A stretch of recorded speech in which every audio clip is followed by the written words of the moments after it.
Bon, écoute, là, clairement, cette personne-là, elle s'est moquée de toi. On me parle de l'imposteur, de l'imposture de cette personne-là. C'est-à-dire que c'est forcément quelqu'un qui t'a trahi. Forcément quelqu'un qui n'a pas été sincère avec toi. Cette personne-là, le masque est tombé parce que je pense clairement que tu sais maintenant à qui tu as affaire. Mais je pense effectivement que c'est une personne qui n'a absolument pas tenu ses promesses. On va aller voir pourquoi on veut nous parler de cette personne en particulier. Hein. Mais il y a quelque chose qui se trame en tout cas par rapport à cette personne-là. Ok. Alors, on me dit que tu as bien eu une histoire hein, avec cette personne-là, peut-être même une vie commune. Hein.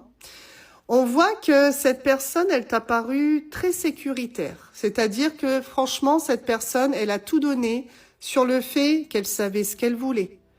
Mais au fur et à mesure, je pense que certains indices t'ont mis sur la voie que c'était pas ça. C'était pas ce que voulait t'offrir cette personne-là. En tout cas, je pense que tu as vécu, ou quoi qu'il en soit, tu as été en relation avec cette personne. Donc, je me doutais bien qu'il y avait un mouvement hein, par rapport à cette personne-là. J'ai comme l'impression que c'est quelqu'un tout simplement qui a envie de revenir dans ta vie. En tout cas, ce qui est clair, c'est que cette personne y pense fortement. Hein. Ok, bon. Alors, cette personne, déjà, dans un premier temps, c'est pas la première... Enfin, tu n'es pas la première personne à qui elle fait ce coup, d'accord?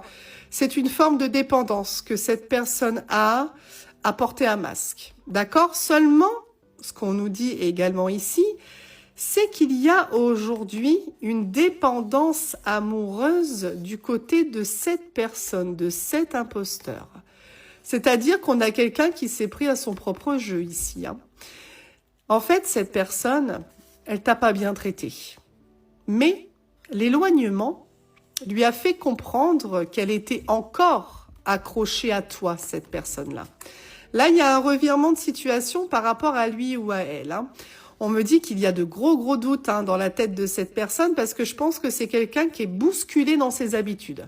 Tu vois, on a vraiment le fait que cette personne est tracassée. Elle ne comprend pas, cette personne, pourquoi tu es toujours dans sa tête. Je pense qu'habituellement, quand elle fait ce coup-là à d'autres, ça passe. Cette personne reprend sa vie, d'accord? Mais toi, elle n'arrive pas à te sortir de sa tête.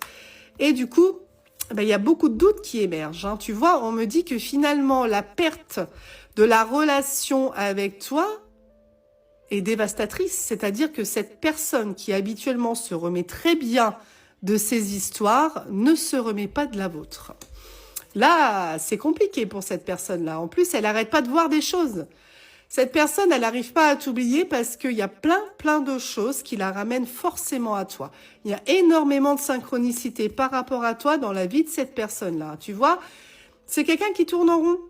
C'est vraiment un cercle vicieux. Alors, cette personne-là avait un fonctionnement répétitif, toujours le même. On tourne en rond et on fait...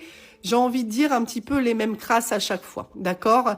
Mais en même temps, on nous dit aussi que cette personne-là, elle tourne en rond par rapport à toi, qu'elle n'arrive pas à faire un bilan net sur votre relation. Elle n'arrive pas à tourner la page, cette personne. Ok, bon, tu auras des nouvelles de cette personne-là. D'accord? Tu auras forcément des nouvelles de cette personne-là. C'est quelqu'un qui va pas vouloir rester dans son mal-être. Ok? On a vraiment le fait que cette personne veut revenir vers toi pour t'avouer quelque chose. Alors, c'est pas forcément quelque chose de négatif, hein, cette fois-ci, parce qu'on a l'ouverture du cœur. Donc, je pense que cette personne a beaucoup de choses à te dire. Qu'elle a aussi à l'esprit de t'avouer des choses. Mais moi, j'ai bien l'impression que cette personne-là va revenir à toi pour te parler de ses sentiments, pour te dire que tu es toujours dans sa tête, pour t'avouer que elle t'a fait du mal, mais qu'elle a peut-être plus envie d'en faire cette fois-ci. Maintenant, ça va être à toi, évidemment, d'accepter le retour de communication, l'ouverture de cœur de cette personne-là. Mais en tout cas, il y a quelque chose qui est très pesant, dont cette personne va forcément vouloir se libérer.